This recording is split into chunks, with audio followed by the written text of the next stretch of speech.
What's good, everybody? It's your boy Showtime. Appreciate everybody tuning in. Y'all already know what time it is. So that's it, y'all. The Chicago Sky has officially been eliminated from the playoffs after losing 87-54. I mean, Chicago Sky pretty much threw in a flag, man. They threw in the white flag a couple games ago, but once Angel Reese got hurt, I mean, I think they lost faith. I think they lost faith then, and gotta look forward to the all season. Now, far as the Chicago Sky, they got a couple pending free agents. Now, earlier today, Chicago Sky announced that they resigned E. Will. They bring her back. Elizabeth Williams agreed to a 1-year contract extension. So you got your backup center. And losing E. Will was big, man. A lot of us, some people forgot, man. E. Will was playing big for us, bro. Like she played big for Chicago early in the season. She was leading Chicago in block shots.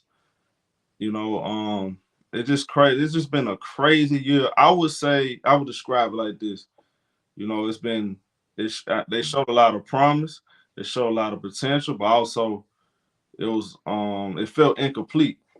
Because of the injuries, because of the trade, and I think even with the trade, they still would have made the playoffs. It wasn't meant for Kennedy Carter, Angel Reese, either getting sick or hurt or something. Those are the two most important players on the team. So if you don't have both of them on the court at the same time, you have less a chance of winning.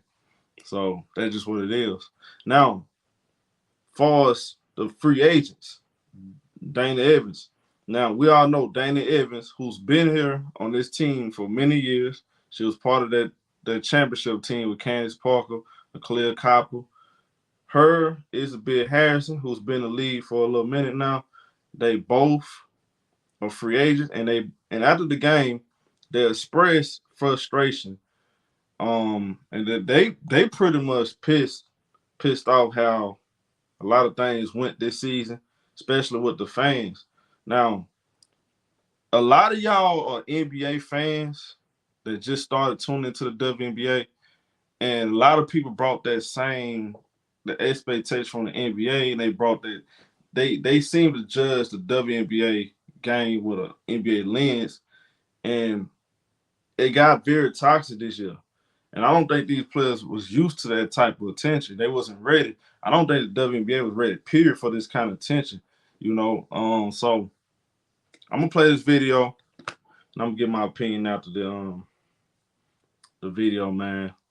Make sure I hit the like button though. But I was just speaking, obviously, for us, that it was just a lot of outside noise where now I feel like we're used to that. We know how to handle that. We don't want to cause anything to distract us. We don't need any distractions on top of just not causing stuff in the locker room. I feel like sometimes you can read tweets and you can read stuff and that can affect people in the locker room, and just keeping that out, just making sure we stay together as a whole and we know we got each other's back and just staying together, I feel like was a lesson for this whole league this year. Agreed. Both of you can speak to this. That's an interesting thing, and I don't think it's something I've quite heard a player articulate so far this year.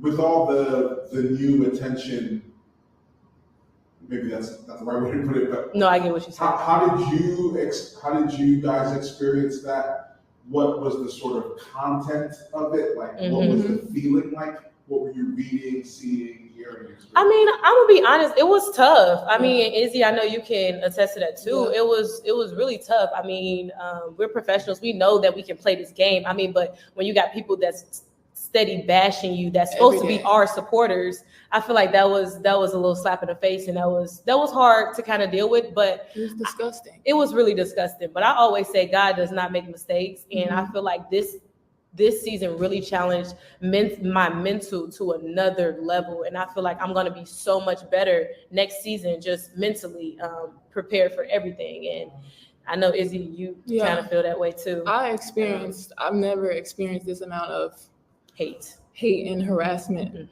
this entire season. I get emotional about it because I know Dana went through the same, but it's hard because it should have never been like that. And to go and just want to play basketball every day, and you have people constantly, and if it's online, it's online, but like you now get tagged in it, and I'm constantly having to block people and just people making narratives up about you. It's hurtful. It is. And it's hard to just focus on basketball. And I appreciate the new eyes, but if it comes with hate and bigotry and racism and even people that look like me bashing you, you can keep it offline because it's so hurtful and you don't know how that affects people. So I think that's just something that a lot of new fans need to be mindful of, and we don't want that to carry into the locker room. And exactly. And to piggyback on that is, I'm gonna say, especially for the people that support the Sky, if you're gonna support the Sky, support the Sky. You know what I'm saying? I feel like that was a big issue, and it messes with your mental. I don't care how good you are or what's going on. You're gonna see stuff. You're gonna read stuff, but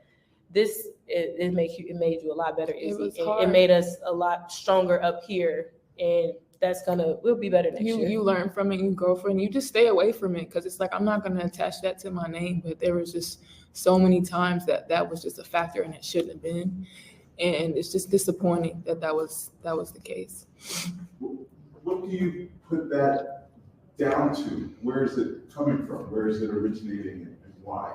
The internet is the internet, and honestly, like she was saying, a lot of our fans were doing that, and it's hard because you just try to stay away from it, and Spoon attested to it so much. Just get off of it. And even when you're off it, it still happens. So there's times I wouldn't even look at my social media, and that's just such a crazy place to be because I get so much support from it as well. But when there's so much negativity, you have a job to do, obviously you stay off of it. And it's just like people just run and go with narratives, and it's just so detrimental to a team's success. You just have to block it out. And like we said, continue to do a job, but it's hard when it's like every single day. A lot of Now, y'all listen to what she said, man. This was emotional post games. They pretty much let everything out, and a lot of people.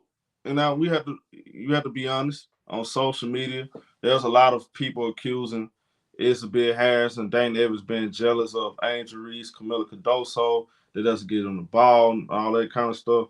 So you got this one fan right here says, so my theory that the vets on the Chicago Sky team being jealous of the rookies was basically proven by Dana and isn't on this post-game interview.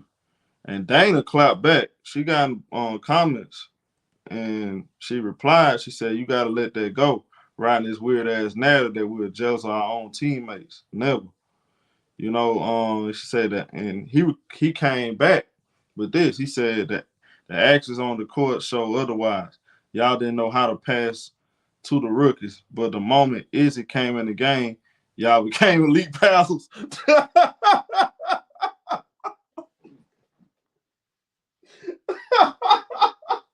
Hey, hold on.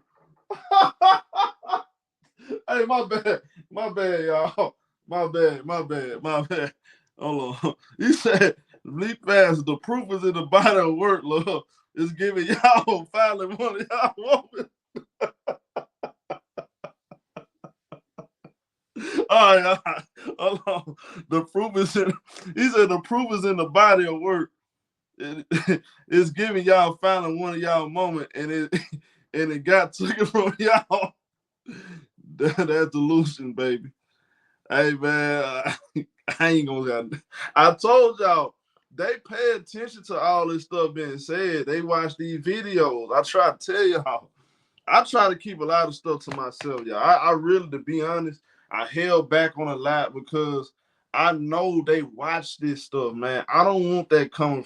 I don't want none of them players to be distracted by what I'm saying. Now, the other folks, that's them. But I try my best to keep my opinion to myself with certain stuff, bro. I didn't like how they were passing the ball to. I ain't gonna lie to you, bro. That man, old boy was bringing that heat. Old boy right here, D Blessing, he was bringing that heat. I can't lie, bro. And it's like, whoo. Y'all, this was crazy. It was a crazy year. And look, again, these folks were not prepared for this kind of heat. Like a lot of these fans, these are new fans. Like Chicago Sky got a lot of new fans, like me, that follow Angel Reese from LSU, and they come right out here to support the Chicago Sky. And like I enjoyed the team. Like it wasn't just Angel Reese. I like Cardoso. I like Kennedy Carter. I like the players on the team. I just wish things was different, you know. But that's just year one, and I do believe Chicago Sky need to get players that's gonna fit Kamilla Cardoso, Angel Reese, and Kennedy Carter. And I feel like Michaela is one of them that fits. I feel like E. Will was one of them that fit. Even Lindsay Allen. Now, no disrespect to nobody else, but I think maybe those other players got other things in mind. Me personally, when I saw it, but y'all let me know what y'all think, bro. I ain't gonna lie, that comment got me, bro. But man, I appreciate everybody supporting. We definitely gotta give our opinions on the playoffs. We will be covering it. I sat back. I said, you know what? Let me wait till the season ends. Then we can go live and we can pretty much talk about everything on one stream instead of talking about tad bit by tad bit. Now, season over, we can finally have a conversation. So make sure y'all hit the like button, get in the comments, subscribe.